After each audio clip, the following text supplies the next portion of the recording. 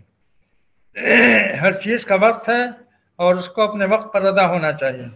اب ایسے ہی اگر کوئی روک کے رکھے کہ صاحب نمازیں جو ہیں رمضان میں زیادہ قبول ہوں گی اور زیادہ ان کا اجر ملے گا، تو سال بھر کی نمازیں روک کر کے اور پورے مہینے نماز پڑھے، رات دن کی پوری سال بھر کی نمازیں ہو جائیں، تو یہ ناسمجھی کی بات ہے۔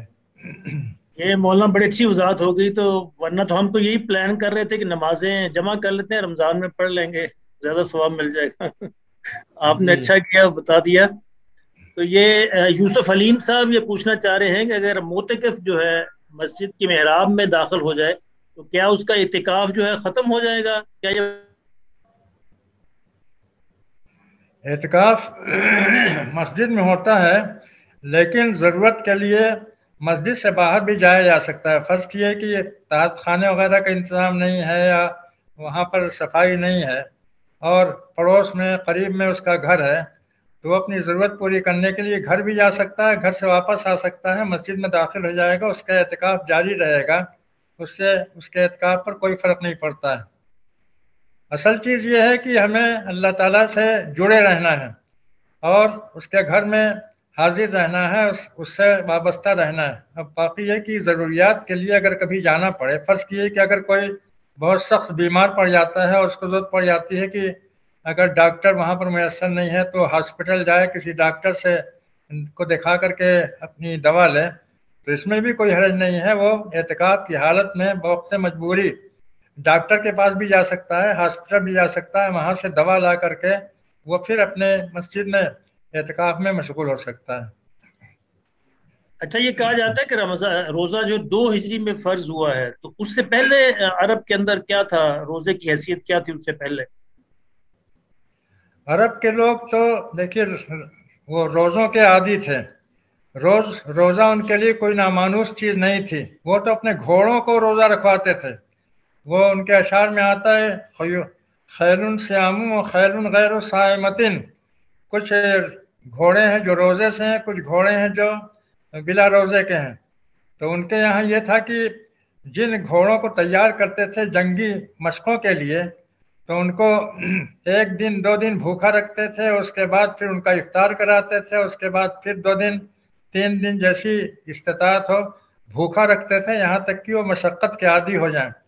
تو اس کے لیے بھی وہ صوم کا لفظ استعمال کرتے تھے، خیل صیام و خیل غیر صائمتن۔ ان کے اشعار میں یہ صیام کا لفظ جو ہے گھوڑوں کے سیاق میں بہت کثرت سے موجود ہے۔ اس وقت ہمارے سامنے مثالیں نہیں ہیں، ورنہ ہم مثالیں دے سکتے ہیں اس کی۔ تو یہ مولانا ایک اور سوال ہے، جی جی جی آپ وضاحت فرما دیں۔ کہنے کا مطلب یہ ہے کہ صوم کوئی نئی چیز نہیں ہے اور عرب کہ لوگ اس سے پوری طرح سے واقف تھے، مانوس تھے، اور جب صیام کا حکم آیا ہے تو ان کے لیے کوئی اجنبی چیز نہیں تھی کہ لوگ کہتے ہیں کہ ان کو عادت نہیں تھی اس لیے 2 دن 3 دن کے روزے فرض کیے گئے اور اس کے بعد پھر پورے مہینے کے روزے فرض کیے گئے، ایسی کوئی بات نہیں ہے۔ جی عمر فاران صاحب یہ پوچھنا چاہ رہے ہیں کہ کیا جو قرض دار ہے اس پر بھی زکوٰۃ فرض ہے، اور کیا خواتین کے جو گھریلو زیورات ہوتے ہیں ان پر بھی زکوٰۃ فرض ہوگی جو وہ معمول میں پہنتی ہیں؟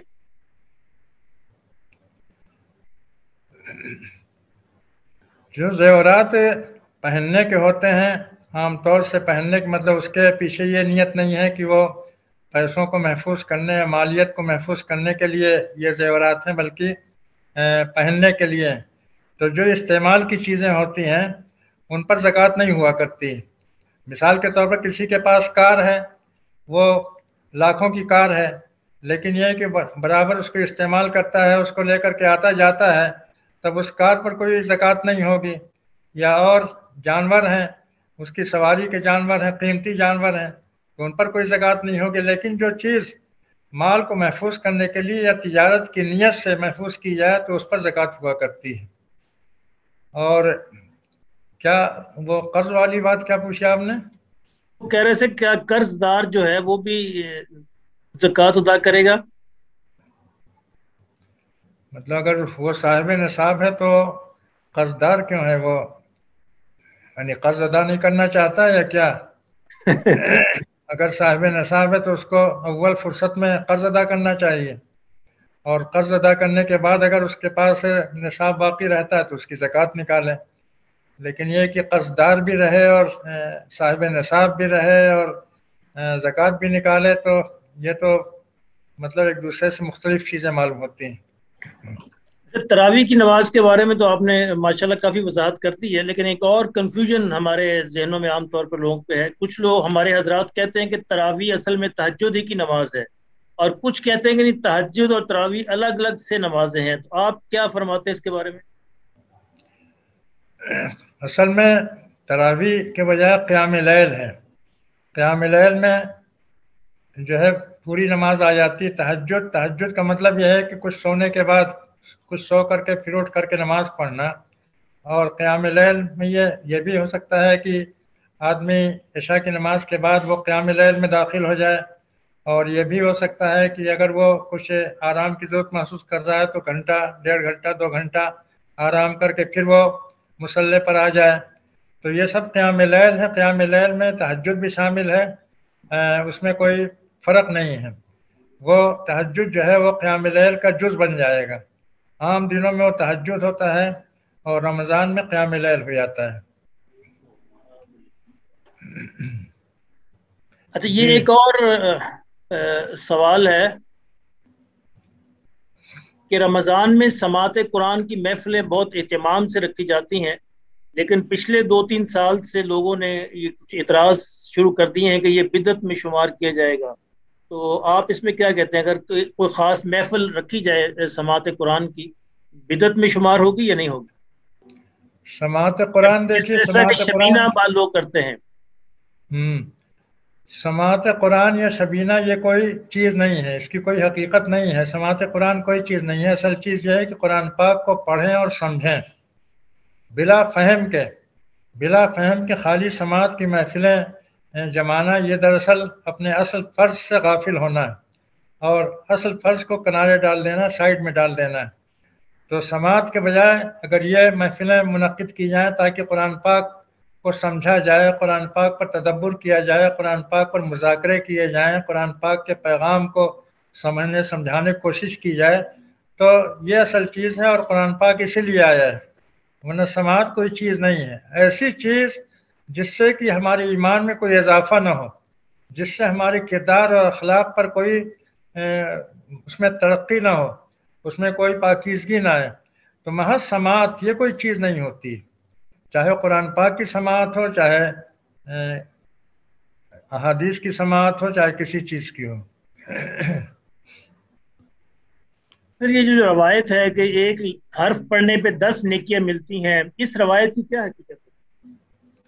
یہ سب روایتیں دیکھیے ہم کہنا نہیں چاہتے تھے، اتنی روایتیں بھر دی گئی ہیں ہماری کتابوں میں جو ہمیں قرآن پاک سے غافل کریں۔ قرآن پاک جو ہے اصل میں نشانے پر ہے، اور امت کو قرآن پاک سے غافل کرنا، قرآن پاک سے دور کرنا کسی بھی طور سے، اس کے لیے جتنی چالیں چلی گئی ہیں اور جتنی تدبیریں کی گئی ہیں ان کا بیان کرنا مشکل ہے۔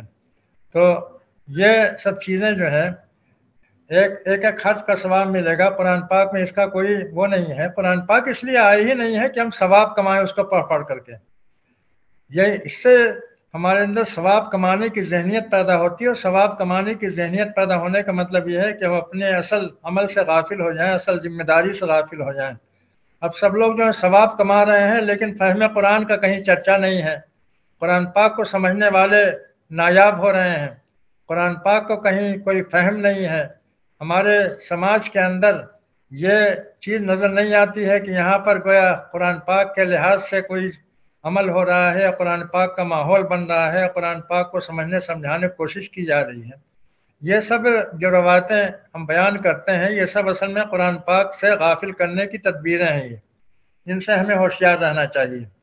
حروف کا کوئی ثواب نہیں ہوتا، حروف کا کیا ثواب ملے گا؟ الف کا ثواب، لام کا ثواب، میم کا ثواب، الف لام میم کا اتنا ثواب، تو اس کا مطلب یہ ہے کہ ہم قرآن پاک سے ثواب ہی حاصل کرتے رہیں اور قرآن پاک کے جو احکام ان پر عمل نہ کریں، ان کو سمجھنے کی کوشش نہ کریں۔ ویسے مولانا یہ ثواب ہوتا کیا ہے؟ یہ کہتے ہیں اتنی نیکیاں مل گئی، اتنا ثواب، یہ کہ ہوتی کیا چیز ہے؟ یہ کبھی ہم دیکھ سکتے ہیں اس کو کہیں پہ؟ ہوتا ہی نہیں ہے تو دیکھیں گے کہاں سے؟ وہ تو کہنے میں ہوتا ہے کہ اس کا حج کا ثواب ہے، اس کا عمرے کا ثواب ہے، اس کا جہاد کا ثواب ہے، اس کا کس کس چیز کا ثواب ہے۔ یہ تو جو وضع کرنے والے ہیں انہوں نے وضع کیا ہے، ان روایتوں کو انہوں نے ثواب گنائے ہیں۔ اللہ کے رسول کے زمانے میں قرآن پاک کو سمجھنے اور سمجھانے کی، اس پر عمل کرنے کی اسپرٹ پائی جاتی تھی، اور اسی لحاظ سے صحابہ کرام کی جدوجہد ہوتی تھی۔ اصحاب صفہ یہ رات دن کا کام ہوتا تھا قرآن پاک کو سمجھنا اور دوسروں کو سمجھانے کی کوشش کرنا۔ نبی کریم صلی اللہ علیہ وسلم یہیں سے افراد تیار کرتے تھے اور یہیں سے وفود تیار کر کے آپ بھیجتے تھے قبائل کو کہ وہ لوگوں کو قرآن پاک پڑھائیں، قرآن پاک سے آگاہ کریں، قرآن پاک کی تعلیمات کا گویا چرچا کریں۔ یہ کام ہوتا تھا۔ باقی یہ سماعت ہے یا ثواب کمانا ہے، یہ سب چیزیں جو ہیں ہمیں اصل کام سے غافل کرنے والی ہیں۔ تو یہ جو بچوں کو ہم بغیر سمجھ آئے ان کو حفظ کروا دیتے ہیں تو اس کی کیا پھر حیثیت ہوگی؟ کوئی حیثیت ہوگی اس کی؟ نہیں، بچوں کو قرآن پاک حفظ کراتے ہیں تاکہ آگے چل کر کے وہ قرآن پاک کو پڑھیں اور سمجھیں اور عربی کی تعلیم حاصل کریں۔ یہ بات میں کہنا بھول گیا کہ یہ قرآن پاک جو ہے سارے انسانوں کے لیے، سارے انسانوں کے لیے نازل ہوا ہے۔ تو اب کچھ لوگوں پر چھوڑ دینا کہ یہ قرآن پاک کے عالم ہیں، یہ قرآن پاک کی تفسیر لکھ رہے ہیں، یہ قرآن پاک پر کام کر رہے ہیں، اور باقی سارے لوگ جو ہیں دنیا میں مصروف ہوں، دنیا بھر کے علوم میں مصروف ہوں، یہ بہت بڑی زیادتی ہے۔ ہر مسلمان کے اندر یہ جذبہ ہونا چاہیے کہ ہم قرآن پاک کو سمجھیں۔ قرآن پاک ہمارے رب کی کتاب ہے، اور ظاہر ہے کہ ہمارے رب نے یہ کتاب سب کے لیے بھیجی ہے، کسی خاص گروہ، کسی خاص طبقے کے لیے، کسی خاص انسان کے لیے نہیں بھیجی ہے۔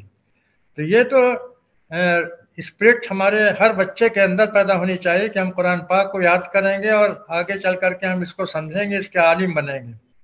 اور ماں باپ کے اندر بھی یہ جذبہ ہونا چاہیے کہ بچے کو ہم قرآن پاک یاد کرا دیتے ہیں تاکہ بعد میں جب وہ عربی پڑھے گا، قرآن پاک کو پڑھے گا تو اس کو قرآن پاک سمجھنے میں آسانی ہوگی۔ ظاہر ہے کہ قرآن پاک اگر پہلے سے یاد ہے اور ہم پھر اسے سمجھنے کی کوشش کرتے ہیں، اس پر تدبر کرتے ہیں، تو اس سے بہت آسانی ہو جاتی ہے۔ تو حفظ قرآن جو بچوں کو کرایا جاتا ہے یہ تو بہت بنیادی چیز ہے، یہ اس میں کمی نہیں ہونی چاہیے۔ البتہ اس کے بعد پھر اس بات کی بھی کوشش ہونی چاہیے، اس کی پلاننگ ہونی چاہیے کہ ہم اپنے بچوں کو کیسے عالم قرآن بنائیں، اپنے نوجوانوں کے اندر کیسے قرآن پاک پڑھنے اور سمجھنے کا جذبہ پیدا کریں، اور پوری قوم کو کیسے قرآن پاک کے لیے کھڑا کریں۔ جب تک ہم قرآن پاک کے لیے کھڑے نہیں ہوں گے اس وقت تک ہم ترقی نہیں کر سکتے ہیں۔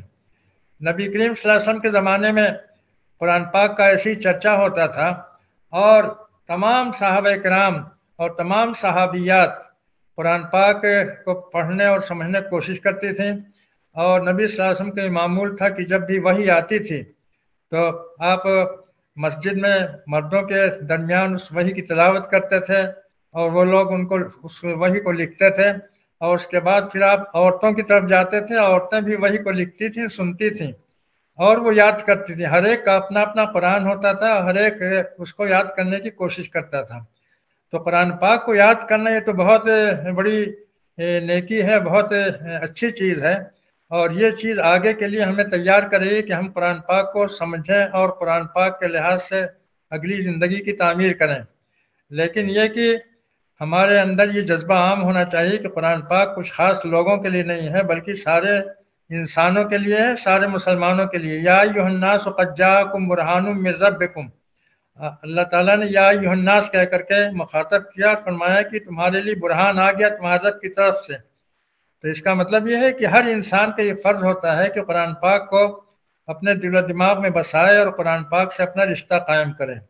یہ ہماری بہت بڑی محرومی ہے کہ ہم نے قرآن پاک کو پس پوش ڈال دیا، اور اسی کی وجہ سے ہم جس ذلت اور نکبت اور غلامی کے دور سے گزر رہے ہیں، یہ دراصل اسی کا عذاب ہے۔ یہ اللہ تعالی ہمیں توفیق دے اور اپنے عذاب سے محفوظ رکھے۔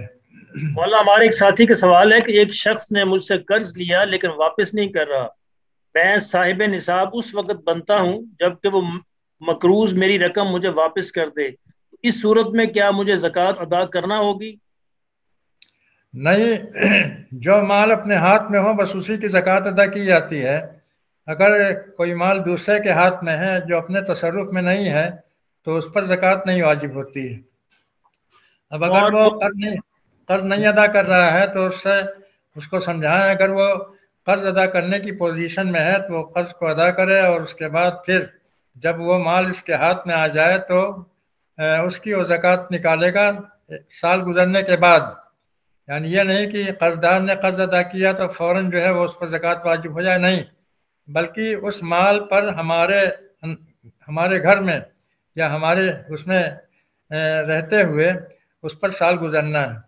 تو جب قرض دار جو ہے مال ادا کر دے تو اس کے بعد پھر ایک سال گزرنے کے بعد وہ اس کی زکوٰۃ ادا کرے، لیکن جب تک وہ مال قرض دار کے ہاتھ میں ہے اس پر زکوٰۃ واجب نہیں ہوگی۔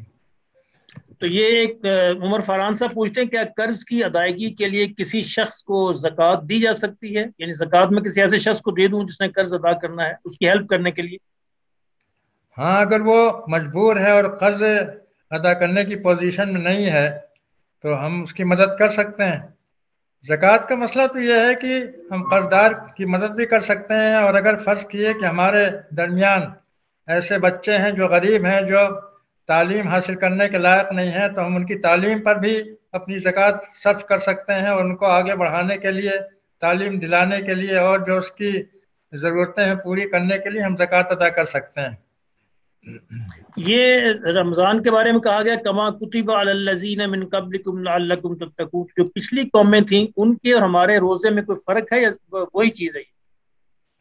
وہ ہم نے عرض کیا نا کہ اہل کتاب کے ہاں جو روزہ تھا اس میں خاموشی بھی شامل تھی، یعنی مطلب یہ ہے کہ آپس میں بات چیت نہ کریں، صرف ذکر و تسبیح، اللہ تعالیٰ کی یاد، کتاب الہی کی تلاوت، اسی میں اپنا وقت گزاریں، آپس کی بات چیت اشاروں میں ہوتی تھی۔ یہ اہل کتاب کے یہاں تھا، اور اس کے بعد پھر ہمارے یہاں یہ شرط ہٹا دی گئی۔ شاید میں سمجھتا ہوں کہ اس کی وجہ یہ ہے کہ اہل کتاب کو جب کتاب دی گئی تھی تو ان کی عقل ناقص تھی، نابالغ تھے، تو وہ زیادہ بولتے تھے، زبان کا زیادہ استعمال کرتے تھے، غلط استعمال کرتے تھے۔ انسان کی عقل جیسے جیسے ترقی کرتی ہے اس کی گفتگو کم ہو جاتی ہے، وہ کم بولتا ہے، خاموشی اس کو زیادہ پسند آتی ہے، اللہ یہ کہ جہاں ضرورت ہو وہیں بولتا ہے وہ۔ لیکن جب عقل نہیں ہوتی ہے تو آدمی وقت بے موقع بے ضرورت بولتا رہتا ہے۔ تو شاید ان کی تربیت کے لیے یہ تھا کہ وہ روزہ رکھیں تو زبان کا بھی روزہ رکھیں، جس طرح سے شکم کا روزہ ہوتا ہے زبان کا بھی روزہ رکھیں۔ ہمارے یہاں اس طرح کی سختی نہیں ہے، اللہ تعالیٰ نے بس ہمیں کھانے پینے سے منع کیا ہے ایک متعین وقت کے لیے، اور عبادت کا حکم دیا ہے، قرآن کی تلاوت کا حکم دیا ہے۔ تو یہ کہا جاتا ہے کہ سحری بھی نہیں تھی پچھلی قوموں کے روزے میں، کیا یہ بھی صحیح ہے؟ اور سحری مسلمانوں میں شروع ہوئی؟ نہیں، اس کا کوئی ثبوت نہیں ہے، اس کا کوئی ثبوت نہیں ہے۔ روزے کے اوقات ہیں، روزے کے اوقات کے علاوہ کھانے کے اوقات ہوتے ہیں۔ اب ظاہر ہے کہ دن بھر روزہ رکھیں گے تو رات میں کھانا کھائیں گے، اور جب روزہ شروع ہوگا اس سے پہلے وہ سحری بھی کھا سکتے ہیں۔ تو اس طرح کی باتیں کہی جاتی ہیں لیکن اس کا کوئی سورس نہیں ہے۔ یہ خواتین کے جو روزے رہ جاتے ہیں اپنے ایام میں، تو وہ رمضان کے فوراً بعد رکھیں یا سال میں کسی وقت بھی رکھ سکتی ہیں؟ بہتر یہ ہے کہ وہ فوراً رکھیں، خیر البر عاجلہ، نبی صلی اللہ علیہ وسلم فرمایا کہ بہترین نیکی وہ ہوتی ہے جتنی جلدی انجام دی جائے، اس میں تاخیر نہ کیے۔ یسارعون فی الخیرات، مومنین کی صفت یہ ہے کہ وہ خیر کے کاموں میں پیش قدمی کرتے ہیں، اس میں تاخیر نہیں کرتے ہیں۔ تو جو فوراً رکھ سکتا ہے رکھے، اور اگر کوئی مجبوری ہے، کمزوری ہے، بیماری ہے اور کوئی مجبوری ہے تو وہ اس کو مؤخر بھی کر سکتے ہیں، لیکن بہتر یہی ہے کہ جتنی جلدی اس کو رکھ لیں اچھا ہے۔ اور یہ شوال کے روزوں کی کیا حیثیت ہے؟ شوال کے روزے یہ بھی ان کا کوئی ثبوت نہیں ہے۔ امام مالک رحمۃ اللہ علیہ نے تو اس کو صاف صاف بدعت کہا ہے، اور لگتا بھی ایسا ہے کہ لوگوں نے حساب بنایا ہے کہ نیکیاں جو ہیں وہ کیا نام ہے 10 گنا اس کو 10 سے ضرب دیتے ہیں، تو کہتے ہیں کہ ایک مہینے کا روزہ گویا 300 دن کا ہوا۔ ایک مہینے کا روزہ 10 سے ضرب دیں گے 300 ہو جائیں گے، اس میں 6 کو شامل کر دیتے ہیں، 6 شوال، اس کو ضرب دے دیا تو 360، تو اس طرح سے سال پورا کرتے ہیں۔ تو اس کا مطلب یہ ہے کہ رمضان کے ششید کے روزے اور شوال کے ششید کے روزے اور رمضان کے روزے دونوں ایک درجے میں ہو گئے۔ تو یہ کوئی ویسی ریاضی دان نے کوئی ریاضی دکھائی ہے، اس کی کوئی حقیقت نہیں ہے۔ حقیقت میں یہ ہے کہ رمضان کے روزوں کی جو اہمیت ہے، جو اس کا مقام ہے، وہ اپنی جگہ باقی رہنا چاہیے۔ اب اگر ضرب دے کر کے ہم کہیں کہ 30 دہام 300 اور 6 دہام 60، تو 360 سال بھر کے روزے ہو گئے، یہ صحیح نہیں ہے۔ تو یہ سیرت کے حوالے سے کوئی ایسی روایت ملتی ہے؟ آپ کا تو سیرت پہ بھی ماشاءاللہ بہت کام ہے، تو کیا نبی صلی اللہ علیہ وسلم کا معمول تھا شوال میں روزوں کا ایسے؟ نہیں، کبھی نہیں رکھا آپ نے، نہ آپ نے کبھی رکھا ہے، نہ صحابہ کرام سے اس کا کوئی ثبوت ہے۔ صحابہ کرام بھی نہیں رکھتے تھے۔ یہ سب بعد کی چیزیں ہیں، بعد میں شروع کی گئی ہیں، اور جب بھی کوئی نئی چیز دین میں داخل ہوتی ہے تو اصل دین سے وہ دور کر دیتی ہے۔ تو یہ سب اصل میں ہم کو دین سے اور قرآن سے غافل کرنے کے لیے جتنی کوششیں کی گئی ہیں، یعنی اس کا تصور نہیں کیا جا سکتا ہے۔ اس وقت نہیں ہے، ورنہ میں بہت سی باتیں بتاتا ہے کس طرح سے لوگوں کو دین سے دور کرنے یا قرآن پاک سے غافل کرنے کی کوشش کی گئی ہے، اور اس میں روایات کا بہت بڑا دخل ہے۔ تو ہمیں اس سے ہوشیار رہنا چاہیے، اور ہماری اصل بنیاد جو ہے، اصل کسوٹی، اصل پیمانہ، اصل پناہگاہ وہ قرآن پاک ہے۔ قرآن پاک پر فوکس کرنا چاہیے، اور جتنی بھی چیزیں ہم ان کو قرآن پاک کی روشنی میں دیکھیں گے، قرآن پاک سے جو میل کھاتی ہوں گی، اس کے موافق ہوں گی، اس کو ہم قبول کریں گے۔ نبی کریم صلی اللہ علیہ وسلم نے فرمایا کہ ہمارے مرنے کے بعد بہت سی روایتیں بیان کی جائیں گی، تو جو روایتیں تم سے بیان کی جائیں انہیں قرآن پاک پر پیش کرو۔ فارضوہ علی القرآن فما وافق القرآن فهو قولی وما خالف القرآن فهو لیس قولی، یعنی یہ کہ بہت سی روایتیں، بہت سی چیزیں بیان کی جائیں گی، تو ان کو قرآن پاک پر پیش کرو، قرآن پاک کی روشنی میں دیکھو، جو قرآن پاک کے مطابق ہوگا وہ ہمارا قول ہوگا، ہماری حدیث ہوگی، اور جو قرآن پاک سے ہٹی ہوئی ہوگی، اس کے خلاف ہوگی، یا اس کا کوئی تعلق نہیں ہوگا، وہ ہماری حدیث نہیں ہوگی، ہمارا قول نہیں ہوگا۔ تو یہ ہے جزاک اللہ خیر۔ شرکاء میں سے کوئی صاحب اگر سوال کرنا چاہیں تو وہ ہاتھ کھڑا کر دیں، اس کو مائک انمیوٹ کر دیں گے۔ شرکاء میں سے کوئی سوال پوچھنا چاہیں؟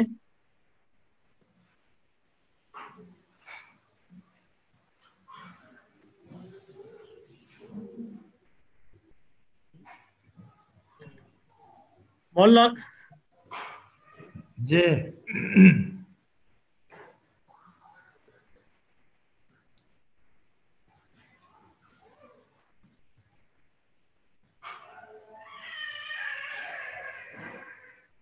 جی یوسف حلیم صاحب، آپ انمیوٹ کر کے سوال پوچھ لیں۔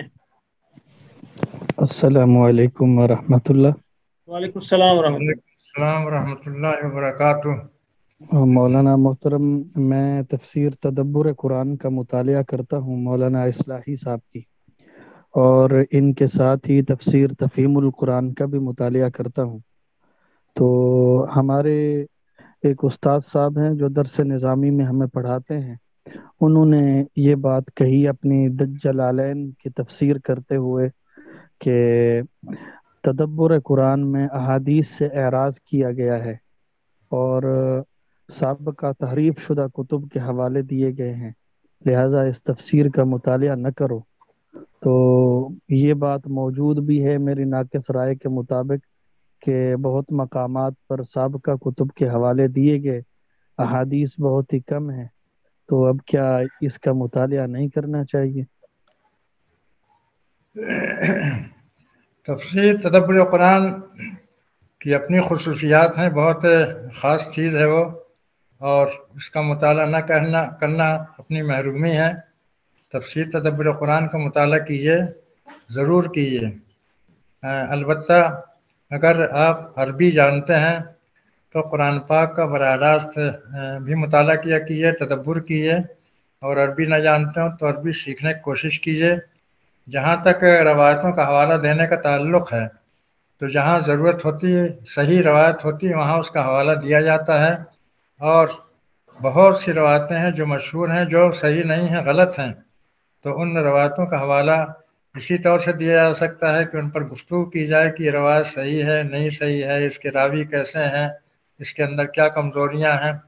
تو میں خود اسی میدان کا آدمی ہوں، اور مجھ کو میں بھی لکھتا ہوں، تو بہت سی آیتیں آتی ہیں، اس میں جو روایتیں ہوتی ہیں وہ بالکل خلاف ہوتی ہیں، تو مولانا اصلاحی ان روایتوں کو چھوڑ کر کے آگے بڑھ گئے ہیں۔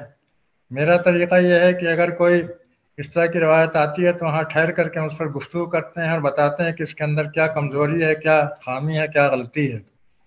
تو یہ کسی تفسیر کا پیمانہ یہ نہیں ہے کہ روایتوں کی روشنی میں اس کو لکھا جائے۔